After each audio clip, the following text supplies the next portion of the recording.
അപ്പോൾ ഗൈസ്, ഇതാണ് നമ്മുടെ സീ ഡെക്ക്. ഇവിടെയാണ് നമ്മുടെ ക്യാബിൻസ് ഒക്കെ ഉള്ളത്, മീൻസ് റൂംസ് ഉള്ളത്. അപ്പം ഇതാണ് നമുക്ക് ഓരോരുത്തർക്കും കൊടുത്തിരിക്കുന്ന റൂംസ്. അപ്പോൾ നമുക്ക് ആദ്യം ലോണ്ട്രി കാണാം. ഓക്കെ, ഇതാണ് നമ്മുടെ ക്രൂസ് ലോണ്ട്രി. ഇവിടെയാണ് നമ്മൾ ഓയിൽ സ്യൂട്ട് അങ്ങനെ സിവിൽ ക്ലോത്ത്സ് ഒക്കെ വാഷ് ചെയ്യുന്നുണ്ട്. വാഷിംഗ് മെഷീൻസ് ഇവിടെയാണ് നമ്മൾ ഇതെല്ലാം വാഷ് ചെയ്യുന്നത്. പിന്നെ ഇതൊക്കെ വാഷ് ചെയ്തിട്ട് നമ്മൾ ഈ ബോയിലർ സ്യൂട്ടൊക്കെ ഡ്രൈ ചെയ്യുന്ന ഏരിയയാണ് ഇത്. അതായത് ഡ്രൈയിങ് റൂമാണിത്. ഇവിടെയാണ് നമ്മൾ ബോയിലർ സ്യൂട്ടൊക്കെ വാഷ് ചെയ്തിട്ട് ഡ്രൈ ചെയ്യാൻ കഴിയും.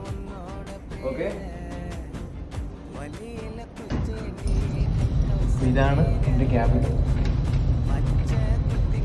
ക്യാബിൻ മീറ്ററിന് അല്ലായിരിക്കും വരെ ഞാൻ ചെയ്യാം.